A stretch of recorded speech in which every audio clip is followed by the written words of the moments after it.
आप देख रहे हैं जय गुरुदेव चैनल और इस समय मौजूद है लहरा गांव नंबर 1 जिला आगरा उत्तर प्रदेश से। आज दिनांक 10 मई 2023 को यहाँ प्रोग्राम रखा गया है। जय गुरुदेव वचनों का प्रसारण किया जाएगा।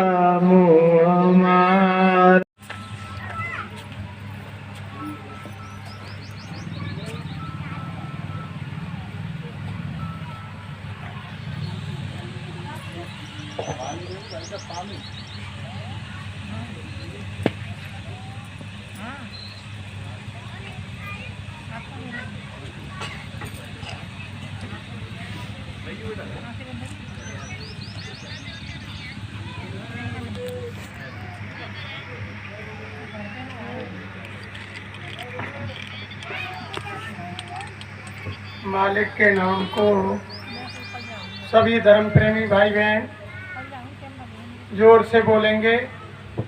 जय गुरुदेव, जय गुरुदेव, जय गुरुदेव, जय गुरुदेव। जय गुरुदेव नाम किसका? प्रभु का। जय गुरुदेव नाम किसका? प्रभु का। प्रभु का पावन प्यारा नाम। जय गुरुदेव। कलयुग का कल्याणकारी नाम। जय गुरुदेव। विश्व में सुख शांति कौन लाएगा? जय गुरुदेव। आने वाली बीमारी और मुसीबतों से कौन बचाएगा? जय गुरुदेव। जन जन में प्यार मोहब्बत कौन लाएगा? जय गुरुदेव। जीते जी प्रभु दर्शन कौन कराएगा? जय गुरुदेव। जीते जी राम कृष्ण से कौन मिलाएगा? जय गुरुदेव। माँ बहनों की रक्षा कौन करेगा? जय गुरुदेव। कलयुग में सतयुग कौन लाएगा? जय गुरुदेव। ये नाम नहीं इंसान का, ये नाम है भगवान का। ये काम नहीं इंसान का, ये काम है भगवान का। प्रेम से बोलो जय गुरुदेव, जय गुरुदेव, जय गुरुदेव। सर्वसमर्थ सर्वव्यापक मंच पर विराजमान गुरु महाराज के चरण कमलों में कोटि कोटि बार नमन।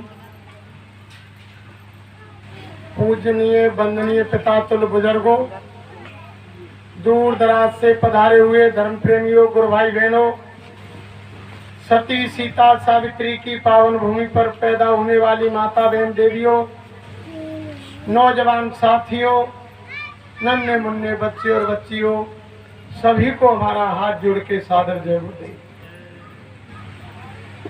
देखो प्रेमियों, आज बड़े सौभाग्य का दिन है। मालिक की असीम दया आपके गांव लहरा पर है। ऐसे मौके जीवन में तभी आते हैं जब उस परम प्रभु की परम दया होती है। प्रेमियों, महापुरुषों ने कहा है कि यानी सत्संग जल जो कोई पावे और मैलाई सब कट कट जावे। जब सत्संग रूपी जल मिलता है प्रेमियों, तब अंतरात्मा की गंदगी दूर होती है। और हमारे गुरु महाराज हमेशा गुरु महाराज ने यही प्रचार कराया, यही संदेश दिया। प्रेमियों, सब अपने भक्त सेवादारों को गुरु महाराज ने आदेश दिया कि मेरा संदेश गांव, झोपड़ी, नगर, शहर, कस्बा, झुग्गी झुग्गी में जाकर के सुना दो कि बच्चा आगे समय खराब है, भविष्य में बीमारियां आ रही हैं। गुरु महाराज ने कहा कि अभी आपने कोई बीमारी नहीं देखी, कोई भुखमरी नहीं देखी, कोई वर्षा सूखा अकाल नहीं देखा, कोई भूकंप नहीं देखे, कोई महंगाई नहीं देखी। अभी तो ये सारी आपदाएं भविष्य में आ रही हैं। तो गुरु महाराज ने कहा कि मेरा संदेश गांव गांव जाकर सुना दो कि बाबा जी का कहना है और शाकाहारी शाकाहारी हो जाओगे तो बीमारी से बच जाओगे। बाबा जी तो बचा रहे हैं और शाकाहारी बना रहे हैं। ये स्वामी महाराज का संदेश है प्रेमियों। हम आपको देखो प्रेमियों, कोई सत्संग सुनाने नहीं आए, हम आपको कोई उपदेश देने नहीं आए, हम कोई आपको ज्ञान देने नहीं आए, न हम कोई संत है, न महात्मा है, न हम कोई ज्ञानी है, न विज्ञानी है, न हम कोई विद्वान है, न हम कोई वक्ता है। हम तो एक आप जैसे जिम्मेदार के बच्चे हैं, लेकिन अपने गुरु ने आदेश दिया कि मेरा संदेश जाकर के सुना दो। हम हमारे गुरु महाराज के नाई हैं, इनके पाती दूत हैं, इनका संदेश लेकर के आपके बीच में आए हैं। हमारे गुरु महाराज कह रहे हैं कि अगर आप बीमारी, मुसीबत और आपदाओं से बचना चाहते हो तो आप मांस, मछली, अंडे, शराब का सेवन छोड़ो। ये इंसानों का भोजन नहीं है प्रेमियों। हमारे धर्मशास्त्र ये कह रहे हैं कि अन्न भके मानवा और मांस भके श्वान, और जो इन दोनों का भक्षण करे उसको राक्षस मान। यानी अन्न को मनुष्य खाते हैं, मांस को कुत्ते श्वान खाते हैं। जो इन दोनों चीजों का भक्षण करता है वो यानी दानव, राक्षस कहलाते हैं। हर हमारे धर्मशास्त्रों में लिखा हुआ है कि तिलवर मच्छी खाए के कोट गऊ दे दान, काशी करवट ले मरे निश्चय नरक निदान। यानी अगर तिलवर भी मच्छी का मांस का टुकड़ा किसी भाई बहन ने खा लिया, चाहे आप करोड़ों गौएं दान करें और काशी में करवट लेकर के समाप्त हो जाए, फिर भी कोई आपको नरक से बचाने वाला नहीं, सीधे नरक जाना पड़ेगा प्रेमियों। यही हमारे धर्मशास्त्रों ने कहा कि वैसा धीमर और शिकारी, नृप विषय और मांसाहारी, इन घर भोजन करे जो संता, और साधन भजन को है जाए। मांसाहारी मानवा प्रत्यक्ष राक्षस अंग, और इनकी संगत जो करे पर भजन में, मीन माछ को करे आरा और 64 जन्म गीध अवतार। यानी महात्माओं ने कहा, हमारे धर्मशास्त्र कह रहे हैं कि मांस मछलियां खात है और शराब पान के हेत, और 100 नर नर के जाएंगे माता पिता समेत। यानी परिवार के अंदर महात्मा कहते हैं अगर कोई हमारे घर के अंदर मांस, मछली, अंडा, शराब खाता पीता है तो उसकी स्वयं की क्या चलाए, उसके सारे परिवार को नरक जाने से कोई बचा नहीं सकता है। और महात्मा कहते हैं, हमारे गुरु महाराज कहते हैं, अगर परिवार के अंदर एक भी भक्त पैदा हो गया तो वो हमारे पूर्वजों को भी यानी मुक्ति दिला सकता है, इस भवसागर से पार कर सकता है, अगर एक भक्त पैदा हो गया। तो धर्म प्रेमियों, हमारे गुरु महाराज ने मन से कहा, अरे बच्चे बच्चियों देखो, लाखों की भीड़ बैठी हुई थी। स्वयं महाराज मन से बोले कि देखो बच्चे बच्चियों, हमने शादी विवाह नहीं किया, हम जन्म से बाल ब्रह्मचारी हैं, हमारे कोई संतान नहीं है, लेकिन संसारिक दृष्टि से हमारे कोई औलाद नहीं है, लेकिन जो हमारे सामने बैठे हैं ये सब आध्यात्मिक दृष्टि से, ज्ञान दृष्टि से सब मेरे बच्चे बच्ची हैं, गुरु महाराज ने कहा। और अपने माँ बाप कैसा भी यानी बच्चा यानी गलत रास्ते पर चल रहा हो, लेकिन कोई माँ बाप अपने बच्चों को त्यागना नहीं चाहता, वो हर मुसीबत से बचाना चाहता है। तो गुरु महाराज ने कहा, ज्ञान दृष्टि से आप सभी बच्चे बच्चियां मेरे बच्चे हैं, तो मैं बच्चे बच्चियों आपको दुखी देखना नहीं चाहता। इसलिए गुरु महाराज ने कहा कि आप अगर सुखी रहना चाहते हो और यानी स्वर्ग के समान इस ग्रस्त में जीवन बिताना चाहते हो, तो सबसे पहला काम है कि आप शाकाहारी। देखो धर्म प्रेमियों, जब हम अशुद्ध भोजन करेंगे तो हमारी यानी शरीर में खून अशुद्ध बनेगा, जब अशुद्ध खून बनेगा तो हमारी बुद्धि अशुद्ध होगी, और बुद्धि हमारी अशुद्ध होगी तो हमारे विचार अंदर से अशुद्ध होंगे, जब हमारे विचार गलत होंगे तो हमारे यानी कर्म भी गलत होंगे। जब हम शुद्ध भोजन करेंगे तो शरीर में शुद्ध खून बनेगा, शुद्ध खून बनेगा तो बुद्धि शुद्ध होगी, बुद्धि शुद्ध होगी तो हमारे विचार शुद्ध होंगे, विचार शुद्ध होंगे तो हमारे यानी कर्म भी शुद्ध होंगे। तो महात्मा कहते हैं धर्म प्रेमियों, जब हम शाकाहारी भोजन करेंगे तभी हम पहचान कर सकेंगे कि हमारे माँ बाप हैं, ये हमारे बुजुर्ग हैं, ये हमारे अड़ोसी पड़ोसी हैं।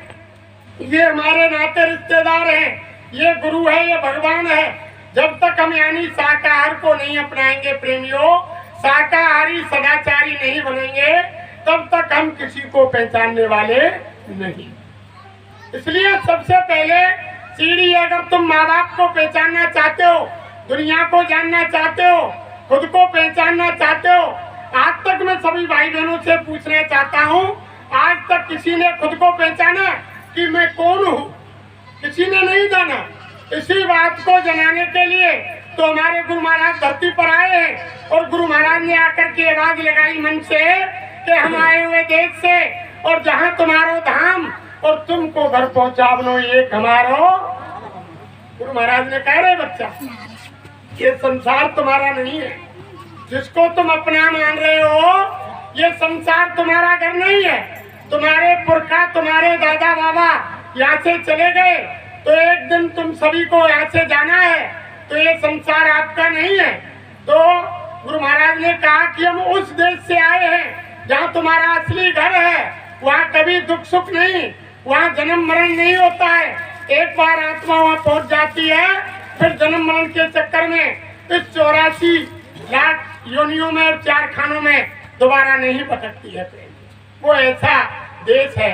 उसी देश को यानी स्वामी महाराज पहुंचाने के लिए धरती पर आए हैं, और वो ये बताने आए हैं, अरे बच्चा तुम कौन हो, और जब तुम्हें यानी शरीर छूटेगा, अंत में तुम कहाँ जाओगे, और तुम इस दुनिया में आकर के क्या कर रहे हो, और तुम्हें क्या करना चाहिए था।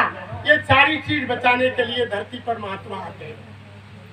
तो हम खुद को नहीं पहचान पाए कि हम कौन हैं और हम कहाँ से आए हैं, और जब हमारा ये शरीर छूटेगा तो अंत में कहाँ जाएंगे, किसी को मालूम है कि हम कौन जगह से आए हैं, और अंत में जब ये शरीर छूटेगा हम कहाँ चले जाएंगे। अरे शरीर के ऊपर तुम रात दिन इतना गर्व गुमान घमंड करते हो, ये शरीर भी काल की अमानत है, ये तुम्हारा नहीं है। एक दिन जब तुम्हारे सांसों की पूंजी खत्म हो जाएगी, ऊपर से चालान कट जाएगा, वो यम के दूत, यम के सिपाही तुम्हारा चालान लेकर आएंगे, अरे रामलाल, अरे श्यामलाल, ये मकान खाली करो। जब तुम नहीं मानोगे, वो एक थप्पड़ मारेंगे, तुम्हारी आंखें उलट जाएंगी, खून का पानी हो जाएगा, सारी इंद्रियां शिथिल हो जाएंगी, और जबरदस्ती जीवात्मा को निकाल के शरीर से बाहर कर देंगे, और ये शरीर धड़ाम से जमीन पर गिर जाएगा। अरे महात्मा कहते हैं, इस शरीर के ऊपर तुम गर्व गुमान घमंड कर रहे हो, ये शरीर आपका नहीं है। इस शरीर की कीमत जीवात्मा के पीछे है। जब आत्मा शरीर से निकल जाती है तो इस शरीर की कोई कीमत नहीं है। तो महात्मा कहते हैं, तुमने रात दिन जो भी काम किया इस शरीर के लिए किया। अच्छे अच्छे कपड़े पहनते हैं, किसके लिए? शरीर के लिए। अच्छा अच्छा भोजन करते हैं, किसके लिए? शरीर के लिए, क्योंकि हमारा शरीर बलिष्ठ और बलवान रहेगा। सुंदर कपड़े पहनेंगे, अच्छा रहेगा। मकान बनाते हैं किसके लिए? शरीर के लिए। और गाड़ी घोड़ा बंगला यानी तैयार करते हैं किस शरीर के लिए? कि सर्दी गर्मी बरसात में ये शरीर चैन से रहेगा। औलाद संतान बेटा पैदा करते हैं किसके लिए? इस शरीर के लिए, कि बुढ़ापे में ये हमको भोजन देंगे। और बैंकों में धन जमा करते हैं किसके लिए प्रेमियों? इस शरीर के लिए, कि चलो संतान खाना नहीं देगी तो धन के लोग से देगी। तो महात्मा कहते हैं, अरे जो भी तुमने संसार में किया, दूसरे का काम किया, ये शरीर दूसरे का है, ये तुम्हारा नहीं है। तुमने आत्मा के लिए कुछ किया। अरे आत्मा का भी भोजन होना चाहिए। जब हम इस शरीर के लिए सुबह दोपहर शाम 3 समय भोजन देते हैं, सुबह नाश्ता और दोपहर को भोजन, शाम को भोजन। किसी भाई बहन ने आज तक सोचा कि आत्मा का भी कोई भोजन है? वो जन्म जन्मांतरों से भूखी यानी इस मनुष्य मंदिर में तड़प रही है, वो यानी अचेत अवस्था में इस मनुष्य मंदिर में पड़ी हुई है। किसी भाई बहन ने सोचा कि आत्मा का भी भोजन है? तो आत्मा का भोजन ये साग सब्जी, पूरी, हलवा, खीर, दाल चूरमा बाटी, ये तो है नहीं, ये तो शरीर का भोजन है। तो महात्मा कहते हैं कि आत्मा का भोजन है भगवान का भजन, भगवान का चिंतन, भगवान का ध्यान। ये अब तक आपने किया, लेकिन करते क्या है? यानी महात्मा मना नहीं करते, लेकिन जब हमारे अंदर से हम हमारी बुराइयों को नहीं निकालेंगे, किसी की निंदा चुगली ईर्षा द्वेष छल कपट निंदा जब इनको नहीं निकालेंगे तो महात्मा क्या कहते हैं कि मंदिर पूजा नित करो और तीर्थ करो हजार और दया धर्म मन में नहीं तो सब कुछ है बेकार। हमारे अंदर तो एक दूसरे की बुराई भरी पड़ी हुई है। हमारी माता बहन देवियां मंदिर में थाल सजा कर ले जाती हैं, साथ में 2-4 जनी जा रही हैं और घर की यानी सास की यानी बुराई कर रही है, बहू सास की बुराई कर रही है और सास बहू की बुराई कर रही है।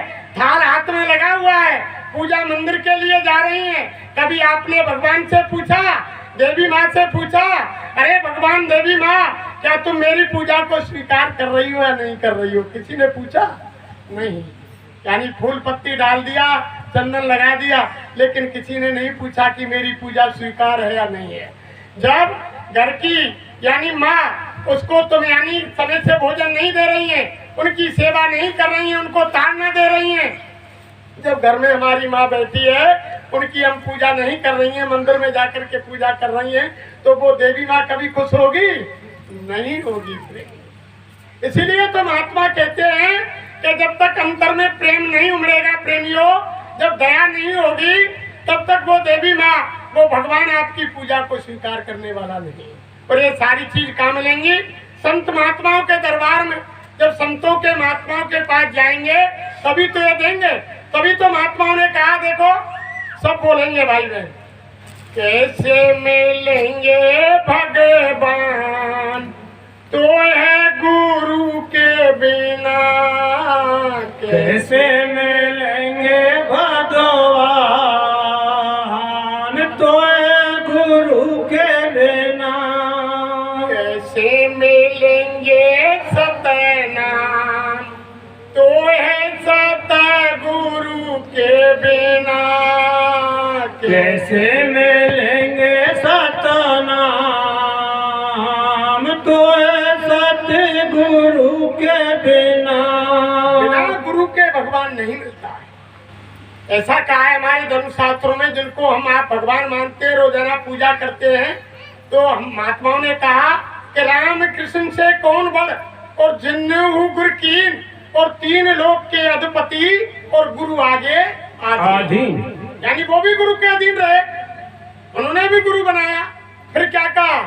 गंगा नहाओ चाहे जमुना नहाओ, गंगा नहाओ चाहे जमुना नहाओ, चाहे नहाओ चारों धाम तो है गुरु के बिना, चाहे नहाओ चारों धाम तो है गुरु के बिना, कैसे मिलेंगे भगवान तो है गुरु के बिना, कैसे मिलेंगे भगवान तो है गुरु के बिना।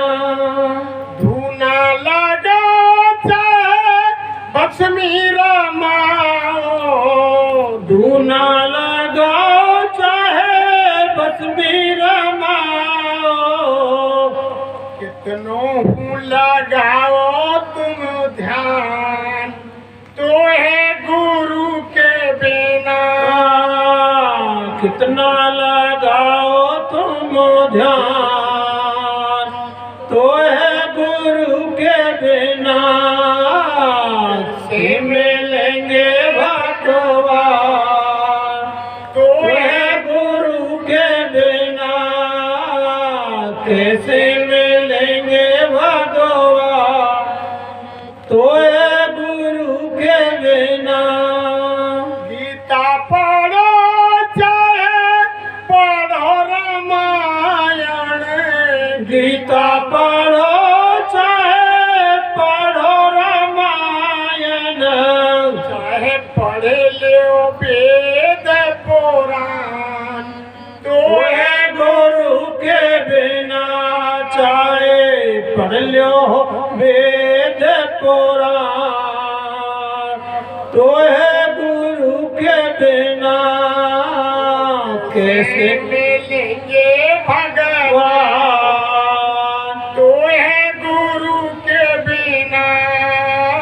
कैसे मिलेंगे भगवान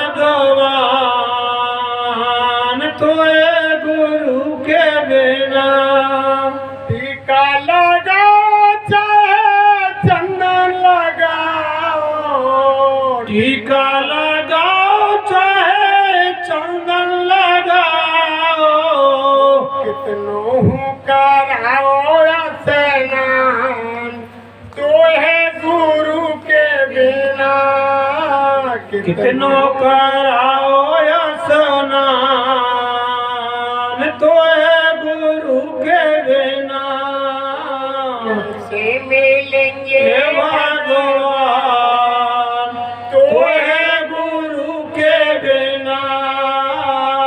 कैसे मिलेंगे भगवान तो है गुरु के बिना।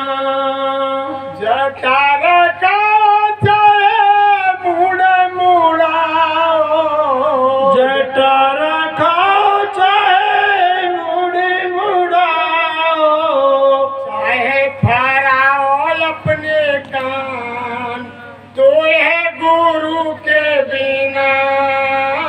चाहे फहराओ अपने कान तो है गुरु के बिना। कैसे मिलेंगे भगवान तो है गुरु के बिना।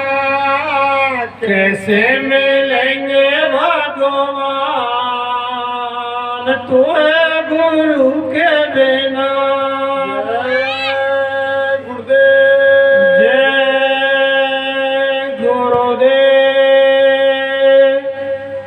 कछु ऐसी शंका सी आ रही है, लोग जय गुरुदेव नाम से यानी नहीं बोल रहे हैं।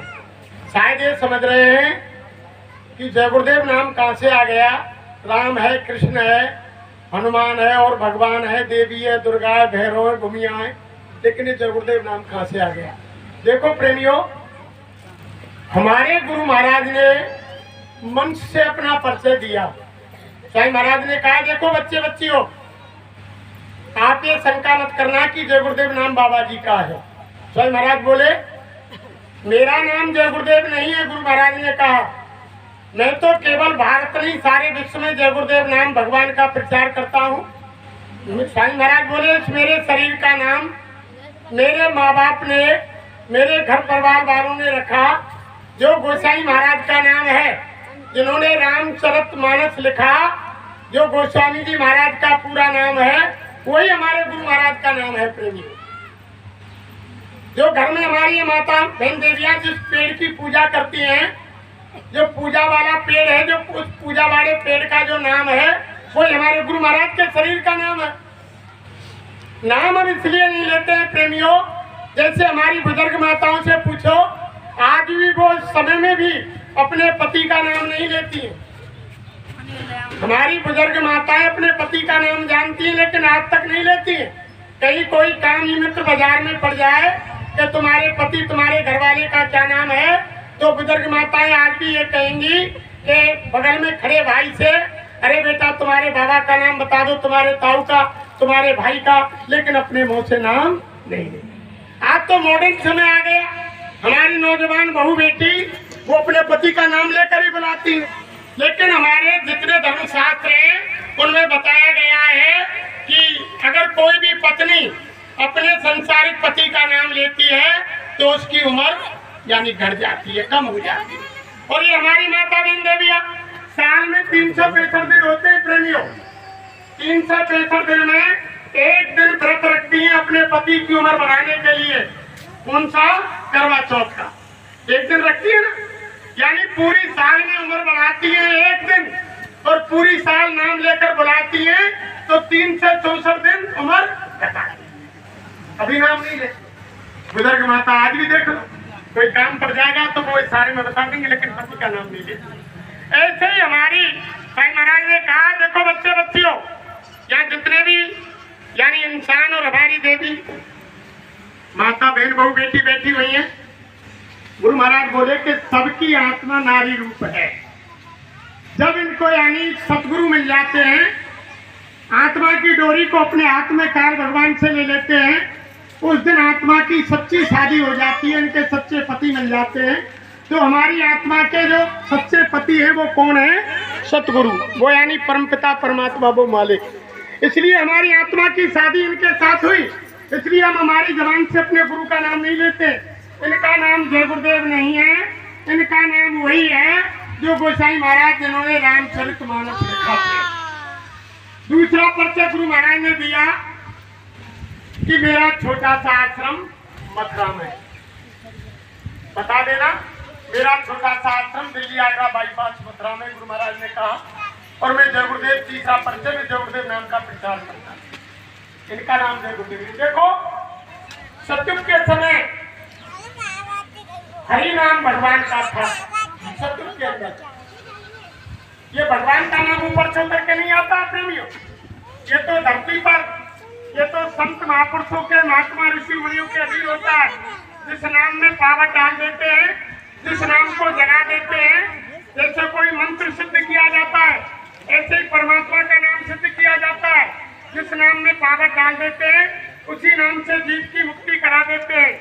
तो सतयुग के अंदर ऋषि मुनि महात्माओं ने हरि नाम में पावर डाला और कई हजार वर्ष धरती पर प्रचार किया। सुनो सुनो सुनो दुनिया वालों, ये हरि नाम उस भगवान का, यानी उस परम शक्ति का नाम है। तुम इसका जाप करो, तुम्हारी हर मुसीबत में सहायता करेगा और तुम्हारी आत्मा का कल्याण होगा। उस समय जिन लोगों ने हरि नाम को भगवान का नाम समझा, उनका उद्धार हुआ, उनका कल्याण हुआ। आज उनका नाम इतिहास के पन्नों में अमर है। और जिन्होंने खिल्लियां उड़ाई, उनका विनाश हुआ। जैसे हरनाथ, कश्यप और हिरण्याक्ष सतयुग के अंदर हुए, उन्होंने कहा कि कौन होता है हरि भगवान? मैं ही भगवान हूँ। हिरण्याक्ष कश्यप ने कहा, यानी प्रहलाद ने भगवान को, हरि को माना, उनका कल्याण हुआ। और हिरण्याक्ष कश्यप और हिरण्याक्ष जैसे राक्षस, लेकिन जब सतयुग खत्म हो गया प्रेमियों, उसके बाद त्रेता आया। तो त्रेता के अंदर ऋषि मुनि महात्माओं ने देखा कि सतयुग का हरि नाम अब यानी त्रेता युग में काम नहीं करेगा। तो उस समय राम नाम में पावर डाला, राम नाम को जगाया। और राम नाम को जगाने के बाद धरती पर बहुत समय तक इनको दिखेगा नहीं, इधर से दिखेगा नहीं, आराम दे, आराम दे, बहुत सारे राम नाम परमपिता परमात्मा शक्तिमान का नाम राम है। तुम इनका सहयोग करो, इनका जाप करो, तुम्हारी आत्मा का कल्याण होगा और उसी वक्त में तुम्हारी सहायता करेगी। लेकिन राजा मारी, स्वभाव, कुंभकर्ण, मेघनाथ, वो सारे राक्षस हुए, उन्होंने राम को भगवान नहीं माना। उस समय लोगों ने नहीं माना। धरती पर जब हरि आए, उनको लोगों ने नहीं माना। और जब धरती पर राम आए, तब लोगों ने नहीं माना। जिन्होंने साथ दिया, उनका इतिहास के पन्नों में नाम अमर है। जिन्होंने ऐसी खिल्लियां उड़ाई, उनका धरती पर विनाश हुआ। त्रेता खत्म हो गया, द्वापर आया। द्वापर के अंदर के ऋषि मुनि महात्माओं ने देखा कि सतयुग का हरि नाम और त्रेता का राम नाम द्वापर में काम नहीं करेगा। तो इस समय द्वापर के अंदर यानी कृष्ण नाम में शक्ति भरी और कृष्ण नाम को जगाया और स्वयं कृष्ण का धरती पर यानी आगमन हुआ। और कई हजार वर्ष प्रचार किया गया कि सुनो सुनो सुनो दुनिया वालों, ये कृष्ण नाम भगवान का है, तुम इनका यानी जाप करो, हर मुसीबत में तुम्हारी सहायता करेगा। लेकिन उस समय भी कंस, दुर्योधन, दुशासन जैसे राक्षसों ने, और यानी एक तो नकली भगवान भी बने उस समय, पौंड्रत, वासुदेव भगवान, यानी उस समय नकली भी बने थे कि कोई भगवान कृष्ण नहीं है, असली भगवान मैं हूँ। लेकिन जब सच्चाई खुली तो उस समय उनका नाश हुआ। और जिन्होंने कृष्ण नाम का साथ दिया, आज इतिहास अमर है, उनका इतिहास के पन्नों में नाम अमर है। उस समय जब धरती पर राम कृष्ण भगवान हरि आए, लोगों ने नहीं माना। ये संसार प्रेमियों मृतलोक है। धरती पर जब कोई आता है, लोग उनको उस समय नहीं मानते हैं जब धरती से अपना काम करके चले जाते हैं, जब लोग उनकी पूजा करते हैं। ये मृतलोक है, ये हमेशा मरे की पूजा होती है। हमारे संसार के अंदर ही देख लो, हमारे माँ बाप बुजुर्ग हो गए और खाक में गिर गए, तो आप हम इस समय से उनको भोजन पानी नहीं देंगे। हमारे गुरु महाराज ने मन से कहा कि जिंदे पे तो राखी दंगा, और मरे पे पहुंचायो गंगा। और जिंदे को गुर की डरी ना दिखाई और मरे पे नौमन खाड़ गराई। जब मर जाए जब काकी 10 गामन को लंबरदार है, चाहे उसको एक यानी 100 ग्राम चीनी नहीं दी होगी, माँ बाप ने कही होगी बेटा आज मेरे मुँह पे रोटी ना खबरई, नहीं तू हलवा बना दे, तो साथ बेटा बहू ने काटी होगी। देखो बूढ़े को छोई छुरान को तो चीनी और घी ना है, बच्चान को जो स्कूल जा रहे हैं और काम कर रहे हैं, और ये बूढ़े माँ बाप ने देखो इनका हलवा चाहिए, नहीं दिया होगा। लेकिन मरने के बाद 10-10 बोरी खांड करा दी होगी कि 10 गामन में आपकी जानकारी है, अगर आपको नुक्ता नहीं करेंगे तो हमको लोग यानी तानो देंगे। तो महात्मा सब जानते हैं, ऐसे ही हमने बुजुर्ग माँ बाप को भाई बहनों यानी जब वो खाक में गिर गए, समय से भोजन नहीं दिया, जब मर गए वो चले गए दुनिया से, जब उनकी तस्वीर बन गई और माँ बाप की फोटो किसी यानी मंदिर में अलमारी में दीवार पर टांग दी गई, रख दी गई, तब पूरे परिवार को इकट्ठा करके सुबह स्नान करके तब आप हम क्या कहते हैं, अरे आ जाओ परिवार वालों, ये हमारे माँ बाप की फोटो है, इसके सामने अगरबत्ती जलाओ और इनको प्रणाम करो, इनको हाथ जोड़ो। यानी मरने के बाद पूजा करते हैं प्रेमियों। ये संसार मृतलोक है, या जिंदे की लोग पूजा नहीं।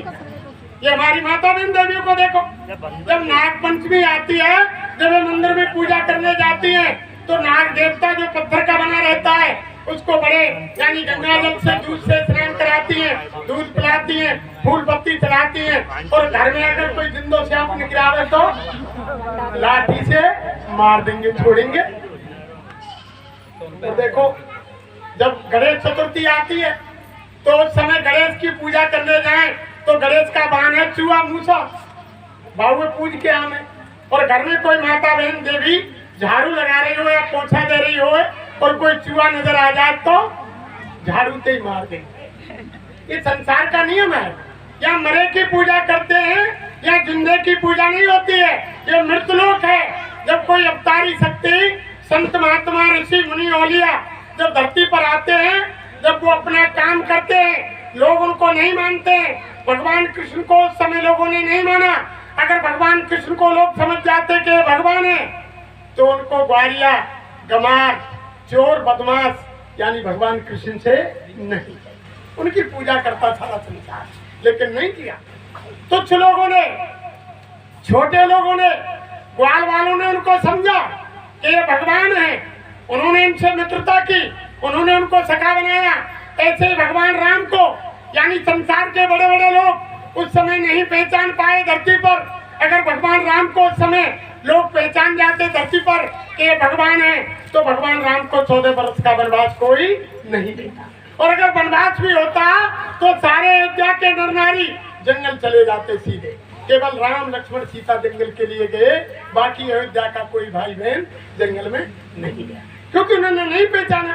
जब जंगल के अंदर गए तो कोल भील बंदर भालुओं ने भगवान राम को पहचाना और उनके अंदर रिद्धि सिद्धि भर के धरती पर राक्षसों का विनाश कराया और धर्म की स्थापना की और भक्तों की रक्षा की। ऐसे ही लोग नहीं पहचान पाते। तो हमारे गुरु महाराज ने जय गुरुदेव नाम को जगाया है प्रेमियों। ये बाबा जी का नाम नहीं, ये उस परमपिता परमात्मा, उस सर्वशक्तिमान का नाम जय गुरुदेव है। गुरु महाराज ने कहा ये कलयुग का जीता जागता नाम जय गुरुदेव है। अगर किसी भाई बहन को शंका है तो गुरु महाराज ने मन से कहा, अरे बच्चा पहले जय गुरुदेव नाम की परीक्षा कर लेना। जिस तुम देवी देवता भैरव भूमिया ईसा मूसा राम कृष्ण हनुमान चंडी दुर्गा को मानते हो, कहीं अगर तुम रात बरात जंगल में कोई तुमको बदमाश घेर ले या कोई गुंडे लुटेरे घेर ले, कुआ बावड़ी तालाब में डूबने लगे, रात में तिनके का सहारा नहीं हो और तुम्हारा कोई देवी देवता, कोई तुम्हारा भगवान इष्ट तुम्हारी पुकारने पर भी मदद नहीं कर रहा हो, तो गुरु महाराज ने कहा, अरे बच्चा उस समय जय गुरुदेव नाम की परीक्षा कर लेना। तुम अंतर में ही बोलना कि जय गुरुदेव नाम भगवान का है, तो मेरी मदद कर। 10 बार बोलना। जब जंगल में तुम्हारी मदद हो जाए तो तुम मान लेना कि ये जय गुरुदेव नाम भगवान का है, तब मेरे पास आ जाए। अरे पहले भाई बहनों परीक्षा करो हर मुसीबत में, संकट में। अरे तुम घर में जब रात को सोने जाओ, तुम्हारे पास कोई काम नहीं हो, संसार का खाट में लेट के बैठ के धरती पर कुर्सी पर 10 बार 20 बार 100 बार 1000 बार जय गुरुदेव नाम को अंतरात्मा से पुकारना, फिर सुबह जगह जब देखना घर के अंदर कितना यानी चैन अमन, कितनी सुख शांति आपके परिवार के अंदर मिलती है। देखो तो सही, आप करके देखो। ये कलयुग का जीता जागता नाम जय गुरुदेव। गुरु महाराज ने कहा, अरे बच्चा, हर मुसीबत में अच्छे काम में जब तुम जय गुरुदेव बोलोगे तो मैं मिलूंगा और हर जगह तुम्हारी मदद करूंगा। तुम यानी परीक्षा करके देखो। तो इसलिए शंका ना करें। ऐसा समय आ रहा है जो गुरु महाराज ने कहा, एक समय ऐसा आ जाएगा जो भी आपके सामने कोरोना बीमारी आई 2019 के अंदर, देखा सबने कि हमारा ही गांव है और हमारी छत है और हमारे पैसे बैंक में है, सारी चीज है। हम घर से बाहर निकल के हमारे रास्ते में नहीं घूम सकते, हमारे मकान की छत पर नहीं घूम सकते, बाजार से पैसा निकाल कर नहीं ला सकते। एक छोटे से कोरोना ने स्कूल बंद, बाजार बंद, बस बंद, ट्रेन बंद, सारे कारोबार बंद, दुकान दफ्तर खेती का काम बंद। तो गुरु महाराज ने कहा, अरे बच्चा, अभी तो ये एक कोरोना है जो बचाने वाले लोग पैदा हो गए। जब हजारों बीमारियों की आंधी आएगी और जब सबकी दाढ़ी में आग लगेगी बच्चा, तो कौन किसकी बजाएगा? सबको अपनी पड़ेगी। अब तो बचाने वाले आ गए। एक कोरोना ने प्रेमियों सारा प्यार मोहब्बत खत्म कर दिया, यानी माँ बाप का रिश्ता खत्म, सास बहू का रिश्ता खत्म। अगर यानी माँ बाप को बीमारी लग गई, माँ बाप चिल्ला रहे हैं, अरे बहू बेटा बचाओ, हम बीमार हैं, बड़ी मुसीबत हो रही है। और बहू बेटा कह रहे हैं कि रुको रुको मम्मी पापा, दूर रहो, दूर रहो, तुम तो मर ही रहे हो, हमारे घर में बीमारी क्यों ला रहे हो? डॉक्टर आएंगे, तुमको देखेंगे, अलग रहो, अलग रहो। सारा प्यार मोहब्बत खत्म। अगर बहू बेटा को बीमारी लग गई, बहू बेटा चिल्ला रहे हैं, माँ बाप खड़े खड़े देख रहे हैं और माँ बाप से गुहार लगा रहे हैं, अरे मम्मी पापा हमें बचाओ। और मम्मी पापा कह रहे, बेटा बहू दूर रहो, दूर रहो, तुमको तो बीमारी लग रही है और हमारे परिवार को क्यों मारना चाहते हो? अलग रहो, अलग रहो, डॉक्टर आएगा। और जब यानी अस्पताल के अंदर मरीज मर गया, पॉलीथिन में पैक कर दिया, अंतिम समय दूर दूर से चेहरा देखने को आते हैं, पॉलीथिन में लाश पैक होकर आई और ना जाने वो हमारे परिवार के सदस्य की है या और किसी की है, किसी ने उसको देखा तक नहीं। और उसको जलाने वाले भी वहीं से आए और जलाकर चले गए।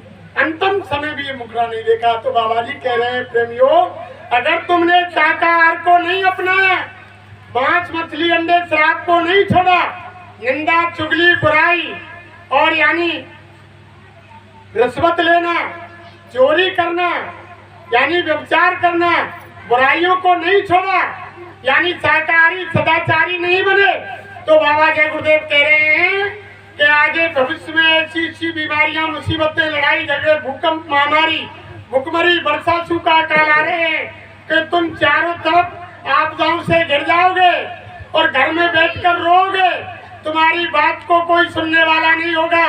जब तुम्हें अकेले घर में बैठ करके महात्माओं की बात याद आएगी और मजबूरन होकर के तुम्हें महात्माओं की बात माननी पड़ेगी और झंडे के नीचे आना पड़ेगा और जबरन जय गुरुदेव बोलना पड़ेगा। जय गुरुदेव। कोई चारा नहीं होगा प्रेमियों। आज नोट कर लो डायरियों में, ये हमारी बात नहीं, ये बाबा जी का संदेश है।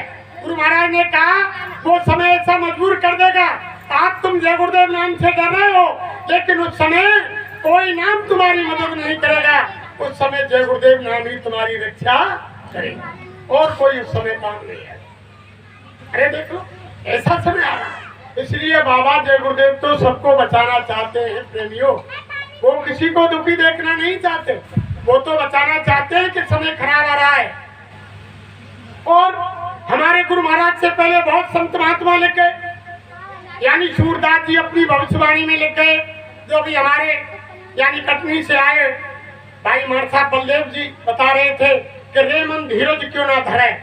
सूरदास के सूर सागर में लिखा हुआ है, सूर सागर में लिखा उन्होंने कि अरे मन धीरज क्यों ना धरे, सम्मत 2000 से ऊपर ऐसो योग मरे, पूर्व पश्चिम उत्तर दक्षिण 14 काल फिरे, अकाल मृत्यु जगमाई व्यापे प्रजा बहुत मरे। ऐसा होगा, चारों तरफ हाहाकार मच जाएगा।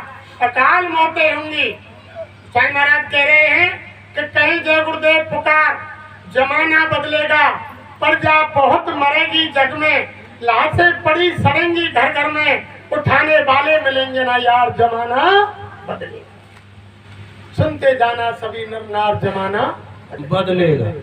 अरे मन धीरज क्यों ना धरे, सम्मत 2000 के ऊपर ऐसो योग। फिर उसके बाद जब धरती पर विनाश हो जाएगा, तब सूरदास जी ने क्या लिखा कि 6 वर्ष लग सतयुग आवे और सुख की दशा फिरे, स्वर्ण फूल वर पृथ्वी फूले, धर्म की बेल बढ़े और काल व्याल से वही बचेगा जो सतगुरु ध्यान धरे, और सूरदास ये हर की लीला तारे नहीं करे। मन रज क्यों नहीं, ऐसा समय आएगा। दूसरे पद में सूरदास महाराज ने लिखा कि अरे मन धीरज क्यों ना धरे, सम्मत 2000 के ऊपर 56 वर्ष चढ़े। अरे ये तो समय को बाबा जी ने टाल दिया, नहीं सूरदास महाराज ने तो सम्मत 2056 में ही कहा था कि धरती पर विनाश होगा। लेकिन एक दिन गुरु महाराज मन से बोले, अरे बच्चा जब मैं आंख बंद करके देखता हूँ तो मुझे खून की नदी बहती नजर आती है। गुरु महाराज ने कहा, अरे बच्चा कोई भविष्यवाणी मत करना, समय को आगे बढ़ा दिया है, सारी भविष्यवाणी काट दी गई है। गुरु महाराज ने समय को आगे बढ़ा दिया। क्यों बढ़ाया? गुरु महाराज ने कहा कि वो भगवान यानी वो कुदरत, वो यानी चंडी डंडा लेकर तैयार खड़ी हुई है, वो तो महात्मा रोके हुए हैं। वो यानी इधर से इधर डंडा घुमाएगी, इधर से इधर घुमाएगी, और 3 मिनट में धर्म प्रेमियों सबकी अकल ठिकाने, ज्यादा समय नहीं लगेगा। गुरु महाराज ने कहा वो तो तैयार खड़ी है, वो हमारे कार्यकलापों से नाराज है। तो बाबा जी ने कहा अभी समय और आगे बढ़ा दिया है। जैसे भगवान कृष्ण ने कौरवों को 3 बार जाकर समझाया, दुर्योधन से कहा, उन्हें दिखाई दे रहा था कि धरती पर महाभारत होगा, विनाश होगा, जमीन को ना कौरव भोगेंगे ना पांडव भोगेंगे, जमीन यहीं पड़ी रह जाएगी। तो गुरु महाराज ने यानी बार बार समझा रहे हैं, कह रहे हैं अरे के बच्चा शाकाहारी हो जाओ, मांस मछली अंडे शराब का सेवन छोड़ दो, आपका भी बचाव हो जाएगा। नहीं वो कुदरत का ऐसा यानी तमाचा लगने वाला है जो 20 करोड़ लोग एकदम से धराशायी हो जाए। तो धर्म प्रेमियों उन्होंने लिखा यानी 56 की साल का, लेकिन गुरु महाराज ने समय को आगे बढ़ा दिया। तो उनमें क्या लिखा, तेरे मन धीरज क्यों ना धरे, सम्मत 2000 के ऊपर 56 वर्ष चढ़े, माघ मास संवत्सर व्यापे सामन ग्रहण करे, और एकादशी को नक्षत्र छवे रक्त को चंद्र चढ़े, उड़ विमान अंबर में जावे ग्रह ग्रह युद्ध करे, मारुत विष फेंके जग में प्रजा बहुत मरे, और 2-10 को सिखावे जाकी कंठ को तेज मरे, और काल व्याल से वही बचेगा जो सतगुरु ध्यान करे। सूरदास ये हर की लीला तारे नहीं। इसका भावार्थ है गुरु महाराज ने कहा जब फिर युद्ध चलेगा, चीन और पाकिस्तान भारत के ऊपर जहर के बम डालेंगे, कीटाणु बम डालेंगे, उस समय भारत में आकर के फूटेंगे वो कीटाणु और जहर के बम। जो लोग खाने पीने वाले होंगे, जो मांस मदिरा अंडा शराब खाएंगे पीएंगे, वो कीटाणु और वो जहरीली हवा उनकी सांस में जाएगी, और खड़े खड़े वो धड़ाम से जमीन पर गिर जाएंगे, और राम नाम सत्य हो जाएगा। तब गुरु महाराज ने कहा अरे पहचान लो 3.5 हाथ के फकीर को, उस समय ये धरती पर ऐसी आंधी चलाएगा कि उसमें यानी हाथी शरीर के उड़ते दिखाई देंगे, और वो जहाँ से डाले गए कीटाणु बम और गैस के जहरीले बम उसी दिशा में पहुंच जाएंगे जहाँ से डाले जाएंगे। भारत में खाने पीने वालों का नुकसान होगा, और जहाँ से डाले हैं वो वापस पहुंच करके वहाँ सर्वनाश कर देंगे। ऐसा विनाश होगा धरती पर। सूरदास ने लिखा कि 12-12 कोस पर दीपक दिखाई देगा, इंसान से इंसान नहीं मिलेगा। गुरु महाराज मन से बोले अरे बच्चा सूरदास लिख गए 12-12 कोस, 12 कोस का होता है यानी 36 किलोमीटर। तो गुरु महाराज ने मन से कहा अरे बच्चा 12 कोस नहीं 20-20 कोस पर दिया दिखाई देगा, आदमी से आदमी नहीं मिलेगा। 20 कोस का होता है 60 किलोमीटर प्रेमियों, जब 60 किलोमीटर तक कोई आदमी गांव नहीं रहेगा तो कितना धरती पर विनाश होगा। गुरु महाराज कह रहे हैं कि यानी धरती पर जो परिवर्तन होगा उसको कोई माई का लाल रोक नहीं सकता है। वो ऐसा परिवर्तन होगा जो लोगों के दिल दिमाग में नहीं है। रात को सोएंगे जब कुछ और सुबह जगेंगे जब कुछ। जब लोग कुछ बचेंगे गांव में तब वो देखेंगे कि ये तो गांव नष्ट हो गया, परिवार कहाँ चला गया, मकान कहाँ चले गए। यानी ऐसा भारी परिवर्तन होगा जो लोगों के दिल दिमाग में नहीं है। जिस समय भरतपुर में ढेरा मोड़ के, जयपुर रोड ढेरा मोड़ के आजू बाजू हमारे गुरु महाराज सन 71, 72, 73 में आए थे, उस समय पानी की इतनी बाढ़ आती थी कि यानी कुओं में पानी, यानी कोई रस्सी ले जाने की जरूरत नहीं थी, हाथ से ही पानी निकाल लेते थे। जंगल जो भाई बहन जाते थे वह जमीन खोदी और थोड़ी खोदने के बाद पानी निकल आता था। उस समय गुरु महाराज ने कहा, अरे सुनो बच्चों बच्चियों, एक ऐसा आगे समय आ रहा है कुओं में पानी नहीं लगे। तो लोगों ने बड़ी उस समय हमारे इलाके में बड़ी हंसी खिल्लियां उड़ाई। ओ देखो बाबा जी, यानी देखो दिन दहाड़े सरियाम झूठ बोल रहे हैं, पानी ओढ़ रहे, पानी बिछा रहे, पानी में सो रहे, पानी में इकट्ठी कर रहे, और ये पानी कैसे सूख जाएगा और पानी में निकल के आए। इतना जबरदस्त पानी था, उस समय बाढ़ थी। उस समय गुरु महाराज ने कहा कि कुओं में पानी नहीं रहे। आज हमारे इलाके में तुम जा करके देखो कुओं की क्या चलाए, यानी करीब 150-200 फीट तक पानी का चौहान नहीं। तो यानी महापुरुष कोई गलत वचन नहीं निकालते। गुरु महाराज